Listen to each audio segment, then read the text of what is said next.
हर इंसान पूरी जिंदगी इसी कोशिश में लगा रहता है, उसे खुशियाँ मिल जाए, उसे शांति मिल जाए। हम लोग पूरी जिंदगी खुशियों को पाने के लिए दौड़ते रहते हैं और ऐसा लगता है कि मानो जैसे खुशियाँ हमसे रूठ सी गई हो। किसी से भी पूछ लो कि आप कैसे हो, तो बाहर से हर इंसान यही कहता है कि हाँ मैं ठीक हूँ, लेकिन अंदर से उसके और नज़दीक जाने से पूछने पर यह पता चलता है वो भी औरों की तरह ही दुखी है, उसे भी कोई न कोई दुख है। लोग अपनी जिंदगी में हर प्रकार की सुख सुविधा जुटा लेते हैं, लेकिन उनके जीवन में खुशियां नहीं होती, उनके जीवन में सुख शांति नहीं होती। और वो कहते हैं ना, पैसे देकर हम खुशियां नहीं खरीद सकते, लेकिन अगर हम खुश हैं तो सब कुछ प्राप्त कर सकते हैं। हमारे दोस्त रिश्तेदार तो बहुत हैं, लेकिन जो हमारा अकेलापन दूर कर सके ऐसा हमें कोई मिलता नहीं।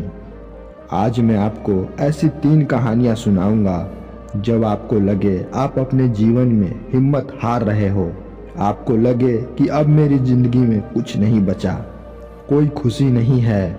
जब आपके जीने की हर इच्छा खत्म हो जाए, तब आपको ये कहानियाँ जीने की एक नई प्रेरणा देगी।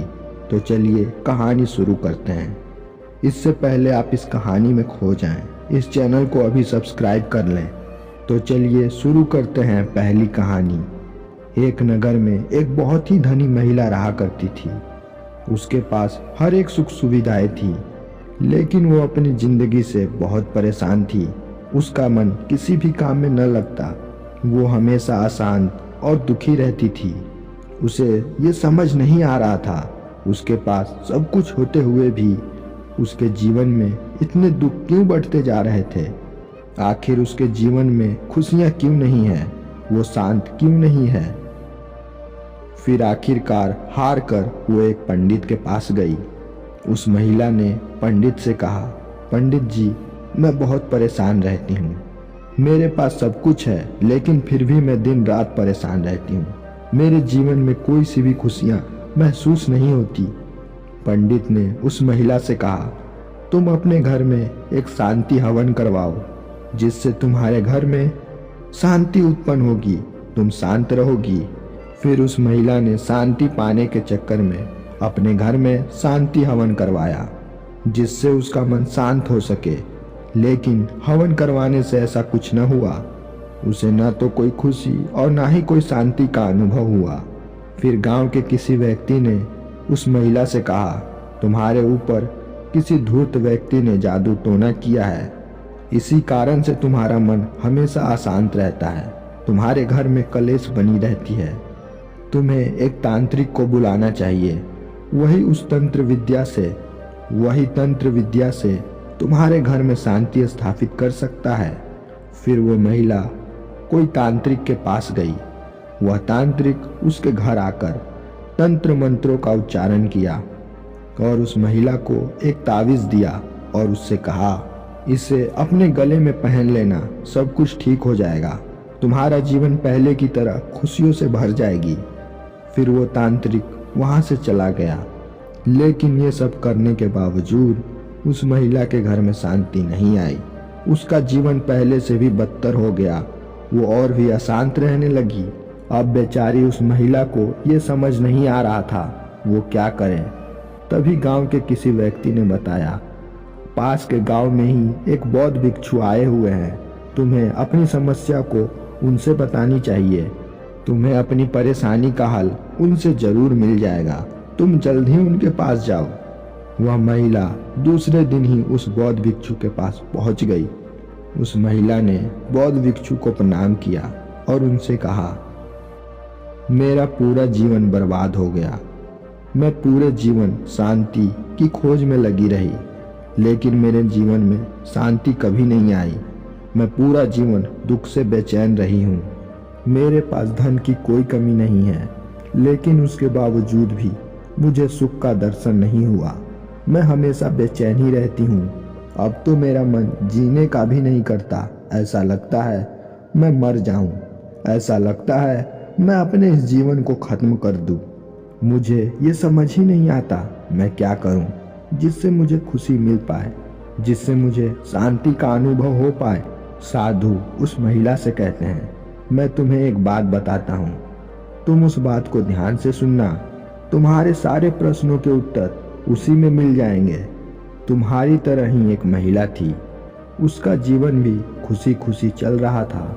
उसके पास भी किसी चीज की कमी नहीं थी। उसके परिवार में 3 सदस्य थे, वो स्वयं, उसका पति और एक बेटा। उसका परिवार बहुत अच्छे से चल रहा था। तभी अचानक उसका पति मौसम परिवर्तन के कारण बहुत बीमार रहने लगा। उसकी तबीयत में कोई सुधार नहीं हो रही थी और समय बीतता चला गया। उसकी पति की तबीयत बिगड़ती चली गई और एक दिन उसका पति मृत्यु को प्राप्त हो गया। मृत्यु की पीड़ा से उसकी पत्नी काफी दिनों तक पीड़ित रही। अपने पति का मृत्यु का दुख कई दिनों तक उसे सताया और कुछ दिनों के बाद गांव में आई महामारी के कारण उसका पुत्र भी बीमार पड़ गया। उस महामारी का इलाज न होने के कारण उसका पुत्र भी कई दिनों के बाद मर गया। अभी तक वो अपने पति के मृत्यु के दुख से बाहर ही आई थी कि इधर उसका पुत्र भी मर गया। अब मानो उसका जीवन उजड़ सा गया हो, उसके जीवन का हर लक्ष्य उजड़ सा गया हो, उसके जीने की हर वजह खत्म हो चुकी हो। उसके ऊपर दुखों का पहाड़ सा टूट पड़ा। उसकी जिंदगी में अब कुछ भी नहीं बचा। वो न तो ठीक से सो पाती और ना ही ठीक से खा पाती। पानी भी उसके गले से नीचे न उतरती। वो न तो हंसती न ही किसी से बात करती। उसका जीवन दुखों से भर चुका था। वो महिला हमेशा यही सोचती, अब इस दुनिया में मेरा कोई नहीं है, उसे मर जाना चाहिए। अब मैं जीकर भी क्या करूँगी, मैं किसके लिए जीऊँ, मेरा सब कुछ तो छिन गया। अब वो हमेशा भगवान से यही प्रार्थना करती कि उसे भगवान मौत दे दे। और एक दिन वो बहुत दुखी होकर मरने के लिए निकल पड़ी। कड़ाके की ठंड पड़ रही थी, तभी उसे बिल्ली का बच्चा दिखा। वो बिल्ली का बच्चा उसके पीछे पीछे आ रहा था। फिर वो महिला वहीं रुकी और उस बिल्ली के बच्चे को उठाकर अपने घर पर ले आती है। फिर उस महिला ने उस बिल्ली के बच्चे के लिए थोड़े से दूध का इंतजाम किया। वह बिल्ली का बच्चा बहुत भूखा था, उसने सारा दूध पी लिया। फिर वह बिल्ली का बच्चा उसके पैरों से लिपट गया और स्नेहपूर्वक उसके पैरों को चाटने लगा। इस क्रिया को देखकर वह महिला मुस्कुराने लगी। काफी दिनों के बाद उसे एहसास हुआ इस संसार में उसे प्यार करने वाला कोई तो है। उसे यह एहसास हुआ, अगर एक बिल्ली के बच्चे को भूख मिटाकर मुझे इतनी खुशी मिल सकती है, तो एक इंसान की भूख, एक इंसान की सहायता करके मुझे कितनी सुख शांति मिल सकती है। इसके बाद उसने अपने फैसले को बदल लिया। वह विश्राम करने के लिए अपने कमरे में गई और सुबह उठकर उसने अपने पड़ोसी के लिए सुस्वादु भोजन का निर्माण किया। क्योंकि उसका पड़ोसी बीमार था, उसने पड़ोसी की सेवा की, जिससे उसको शांति की अनुभव हुई। फिर उस महिला को जीने की वजह मिल गई। अब उसके जीवन में सबकी मदद करना, सबको सुख बांटना, बुरे वक्त में लोगों की सहायता करना था। और इस तरह से उसके जीवन में भी खुशियों की बारिश होने लगी। उसके जीवन में भी सुख का सूरज उगने लगा। जब उस धनी महिला ने बौद्ध भिक्षु की ये कहानी सुनी, वो रोने लगी। उसने रोते रोते कहा, मेरे पास सब कुछ तो था, लेकिन मैंने वो चीज़ खो दी है जो मैं पैसों से नहीं खरीद सकती। मैंने अब तक किसी की कोई मदद नहीं की। मैंने अपना सारा जीवन केवल पैसे को कमाने में, धन जोड़ने में सारा जीवन बर्बाद कर दिया। मैंने धन के लिए न जाने कितनों का दिल तोड़ा, न जाने कितने लोगों से झूठ बोला। ये सारी बातें सुन बौद्ध भिक्षु ने उस महिला से कहा, खुशियाँ हर व्यक्ति के आसपास ही बिखरी पड़ी है, बस व्यक्ति उसे पहचान नहीं पाता। व्यक्ति केवल धन को ही हर सुख सुविधाएं मान लेता है। व्यक्ति यही सोचता है अगर धन उसके पास है तो वो खुशियों को खरीद लेगा, लेकिन वास्तव में ऐसा कभी नहीं होता। पैसे से कोई भी व्यक्ति खुशियों को नहीं खरीद सकता। जिंदगी की खुशियाँ इस पर निर्भर नहीं करती कि हम कितने खुश हैं, बल्कि इस बात पर निर्भर करती है कि हमसे कितने लोग खुश हैं। तो अंत में जब भी आपको ऐसा लगे कि आपके जीवन से भी सारी खुशियाँ चली गई हैं, आप हमेशा परेशान रहते हो, तो आप भी इस युक्ति को जरूर अपनाएं। आप ये जरूर आजमाएं। आपकी वजह से कितने लोग खुश हो सकते हैं, आप कितने लोगों का दिल जीत सकते हो। ये बात याद रखना, अगर आपकी वजह से किसी और को खुशियाँ मिलती है तो आपके जीवन में भी स्वतः खुशियों की नदी बहने लगती है। जो इस प्रकृति को हम देते हैं, प्रकृति वही हमें लौटा कर देती है। अगर आप इस प्रकृति को खुशियाँ बांटोगे तो खुशियाँ आपके पास आएगी। और कहावत है ना, गम बांटने से कम होता है और खुशियाँ बांटने से बढ़ जाती है। दूसरी कहानी। एक नगर में एक राजा रहता था। राजा के यहाँ दरबार लगाया जाता था। सर्दी के दिन थे, इस कारण से राजा ने अपना दरबार बाहर खुले धूप में लगा रखा था। पूरी सभा खुले धूप में आसमां के नीचे बैठी हुई थी। राजा के आसन के सामने एक शाही मेज रखी हुई थी। उस मेज पर कुछ कीमती चीजें रखी थी। उसी समय उसके दरबार में एक व्यक्ति आया। उसने राजा से कहा, महाराज, मेरे पास 2 वस्तुएं हैं और ये लेकर मैं हर राज दरबार के राजा के पास जाता हूँ और अपने इन 2 वस्तुओं को उस राजा के सामने रखता हूँ, लेकिन कोई भी राजा उन वस्तुओं को परख नहीं पाता और मैं अब तक विजेता बनकर घूम रहा हूँ और अब मैं आपके नगर आया हूँ आपकी परीक्षा लेने। ये सुन राजा ने उसे अपने पास बुलाया। उससे कहा, वो कौन सी 2 वस्तुएं हैं जिसे कोई राजा परख नहीं पा रहा। फिर उस व्यक्ति ने दोनों वस्तुओं को निकाला और उस शाही मेज पे रख दिया, जहाँ पर बाकी के शाही सामान भी रखे हुए थे। वो दोनों वस्तुएं बिल्कुल एक जैसी दिखाई दे रही थी, एक समान आकार की। दोनों का रंग रूप भी एक जैसा था और दोनों का वजन भी समान ही था। राजा ने जब दोनों वस्तुओं को देखा तो वो दंग रह गया। राजा ने देखने के पश्चात उस व्यक्ति से कहा, ये दोनों वस्तुएं तो एक ही हैं। उस व्यक्ति ने कहा, हाँ, देखने में ये दोनों वस्तुएं एक जैसी ही दिखती हैं, लेकिन ये दोनों वस्तुएं बहुत ही अलग हैं। इन दोनों वस्तुओं में से एक तो एक बहुमूल्य हीरा है और एक कांच का टुकड़ा है, लेकिन ये दोनों वस्तुएं एक जैसी ही दिखती है। इसी कारण से आज तक कोई इसे परख नहीं पाया। अगर कोई व्यक्ति इसे परख कर बता दे कि ये हीरा है और ये कांच का टुकड़ा है तो मैं हार मान लूँगा और ये कीमती हीरा आपके राज्य के तिजोरी में जमा करवा दूँगा। लेकिन मेरी एक शर्त है, अगर कोई व्यक्ति इसे पहचान नहीं पाया तो आपको इस हीरे की कीमत मुझे देनी होगी। व्यक्ति की बात सुनकर राजा ने कहा, मैं तो इसे नहीं परख पाऊँगा। इतना कहने के बाद उसने मंत्री और वजीरों की तरफ इशारा किया। राजा के सभी मंत्री और वजीरों ने सोचा, अगर कोई भी गलत उत्तर दे दिया तो राजा को अपने तिजोरी में से उस हीरे की कीमत अदा करनी होगी। फिर राजा उस मंत्री या वजीर को मनचाही सजा भी दे सकता है। इस वजह से सारे मंत्री और वजीरों ने इस परख से, इन दोनों वस्तुओं की परख करने से मना कर दिया।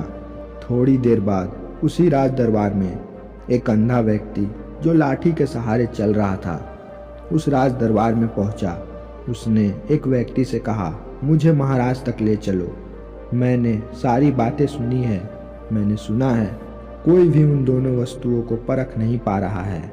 उस अंधे व्यक्ति ने महाराज से कहा, एक अवसर आप मुझे भी दें। उसने राजा से प्रार्थना की, मैं तो जन्म से अंधा हूँ, फिर भी मुझे एक मौका दिया जाए जिससे मैं भी एक बार अपनी बुद्धि को परख सकूं और हो सकता है मैं सफल भी हो जाऊं। राजा ने उस अंधे व्यक्ति से प्रभावित होकर उसे इजाज़त दे दी। फिर उस अंधे व्यक्ति के हाथों में दोनों वस्तुओं को छुआया गया।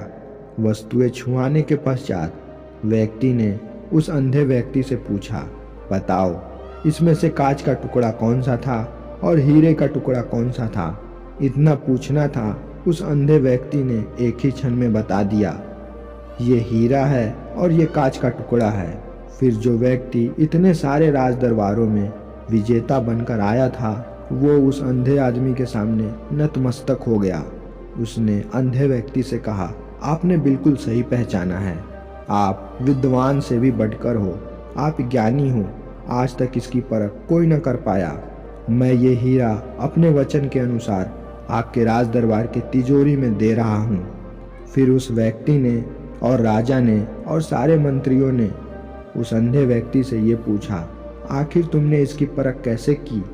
अंधे व्यक्ति ने जवाब दिया, हम सब लोग धूप में बैठे हुए हैं। जब मुझे पहली वस्तु छुआई गई तो वो बेहद ठंडी थी। जब मुझे दूसरी वस्तु छुआई गई तो वो गर्म थी। हीरे पे धूप का कोई असर नहीं होता, इसलिए वो ठंडी थी, और वहीं कांच पे धूप की असर होती है, इसलिए वो गर्म थी।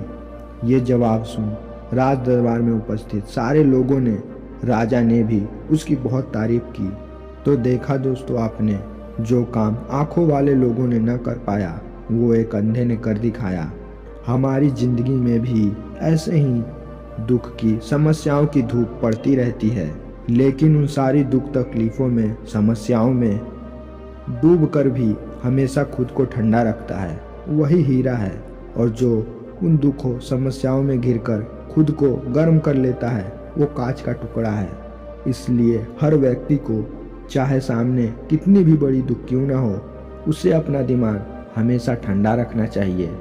हर समस्या का हल उसी स्थिति में मौजूद होता है, और हल तभी ढूंढ पाएंगे जब हमारा मन शांत होगा, ठंडा होगा। लेकिन अधिकांश व्यक्ति दुखों को देखकर, समस्याओं को देखकर वो बौखला जाते हैं, वो बेचैन हो जाते हैं, घबरा जाते हैं, अंदर से टूट जाते हैं। कई लोग तो जीने की उम्मीद तक को छोड़ देते हैं। वैसे लोग कांच की भांति टूट जाते हैं, बिखर जाते हैं, उनका जीवन असफल हो जाता है। दोस्तों, आप ये बात हमेशा याद रखना, भगवान कृष्ण के जन्म के पहले ही उनके सारी समस्याओं का जन्म हो चुका था। कंस का जन्म हो चुका था, ताड़िका का जन्म हो चुका था, सारे दैत्यों का जन्म हो चुका था। इसलिए हर व्यक्ति के जन्म के पहले ही उसके द्वारा बनाई गई हर समस्याओं का जन्म पहले हो जाता है। इसलिए किसी व्यक्ति को समस्याओं को देख के कभी घबराना नहीं चाहिए। तीसरी कहानी, एक बहुत बड़ा व्यापारी अपने व्यापार के सिलसिले में दूसरी नगर जा रहा था। उसे रास्ते में एक भिखारी मिला जो लोगों से भीख मांगकर अपना जीवन यापन कर रहा था। तो कुछ लोग तो उसे भीख दे दिया करते, और वहीं कुछ लोग उसे गालियां देते, कुछ लोग सलाह देते, और कुछ लोग उसे नज़रअंदाज कर देते। जब उस भिखारी की नज़र उस व्यापारी पर पड़ी, उस भिखारी ने उस व्यापारी से भीख मांगा। भीख मांगते देख व्यापारी ने कहा, मैं एक व्यापारी हूँ, मैं लेन देन में विश्वास रखता हूँ। क्या तुम्हारे पास मेरे लिए कुछ है? अगर तुम मुझे कुछ चीज़ दे सकते हो तभी मैं तुम्हें भीख दे पाऊंगा, अन्यथा मैं तुम्हें कोई भीख नहीं दे सकता। उस व्यापारी की ये बात भिखारी के दिल को छू गई। उस भिखारी ने ये फैसला कर लिया, अब अगर कोई भी व्यक्ति उसे भीख देगा तो बदले में वो भी उस व्यक्ति को कुछ जरूर देगा। उस भिखारी ने बहुत सोचा, आखिर मैं लोगों को क्या दे सकता हूँ। वो ये सोच ही रहा था, तभी उसकी नज़र बगीचे की एक फूलों की तरफ गई। भिखारी उस बगीचे में गया और वहाँ से कई सारे फूल तोड़ लाया। अब जब भी कोई इंसान उसे भीख देता, बदले में वो भिखारी उसे फूल दे दिया करता। फिर एक दिन व्यापारी उसी रास्ते पर लौट रहा था। भिखारी की नज़र फिर से उस व्यापारी पे पड़ी। व्यापारी फौरन ही दौड़ते हुए उसके निकट गया। भिखारी ने उस व्यापारी से कहा, आपने एक बार मुझसे कहा था मैं तुम्हें तभी भीख दूंगा जब तुम मुझे कोई वस्तु दोगे, तो आज आपको देने के लिए मेरे पास ये सुंदर फूल है। ये सुन व्यापारी ने उस भिखारी से वो फूल ले लिए और बदले में कुछ पैसे उसे दे दिया। भिक्षा देने के बाद उस व्यापारी ने भिखारी से कहा, अब तो तुम भी मेरी तरह ही एक व्यापारी बन चुके हो। व्यापारी की ये बात सुन वो भिखारी मन ही मन बहुत खुश हो गया और मन ही मन सोचने लगा, अब तो मैं भी एक व्यापारी हूँ। व्यापार में यही तो होता है, बदले में हम किसी को देते हैं और वो बदले में हमें कुछ पैसे देता है। ऐसे विचारों को सोचते हुए उस भिखारी ने फूलों का एक छोटा सा व्यापार शुरू कर दिया। अब वह भिखारी बगीचे में से सुंदर फूलों को एकत्रित करता और लोगों के बीच उसे बेचता। इससे उसके पास खर्च करने योग्य पैसे आ जाया करते थे। अब उसने भीख मांगना बंद कर चुका था। अब वो रोज यही करता, फूलों को तोड़ता और उसे बाजारों में बेच देता। ऐसा करते करते उसके पास बहुत सारे पैसे इकट्ठे हो चुके थे। फिर उसने एक बड़ी सी दुकान खरीद ली और अपना व्यापार शुरू कर दिया। अब वो आसपास के नगरों में भी फूल बेचता। अब उसका व्यापार बहुत अच्छे से चलने लग गया। अब वो भिखारी से एक बहुत बड़ा व्यापारी बन चुका था। फिर एक दिन वही व्यापारी उस रास्ते पर आया, लेकिन अब वो भिखारी बहुत ही सुंदर लग रहा था। उसके कपड़े भी बहुत अच्छे थे। उस भिखारी ने उस व्यापारी से कहा, क्या आपने मुझे पहचाना? ये सुन व्यापारी ने कहा, मुझे नहीं पता तुम कौन हो, मैं तो तुमसे पहली बार मिल रहा हूँ। ये सुनकर उस भिखारी ने कहा, ये हमारी तीसरी मुलाकात है। मैं वही भिखारी हूँ जिसने आपसे प्रेरणा लेकर छोटे से व्यापार के साथ आज एक बहुत बड़ा व्यापारी बन चुका हूँ। तो देखा दोस्तों आपने, परिस्थिति चाहे कैसी भी हो, अगर हम किसी कार्य को करने की सोच लेते हैं, उसकी शुरुआत कर देते हैं, तो हम उसे कर ही जाते हैं। वो भिखारी जिसे भीख मांगने के अलावा कुछ भी नहीं आता था, वो देखते ही देखते एक बहुत बड़ा व्यापारी बन गया। जो हम अपने आप को मानते हैं, हम वही बन जाते हैं। हार तब नहीं होती जब हम हार जाते हैं, हार तो तब होती है जब हम हार मन से कबूल कर लेते हैं। एक बात हमेशा याद रखना, व्यक्ति को वो नहीं मिलता जो वो चाहता है, उसे वही मिलता है जिसमें वो विश्वास रखता है।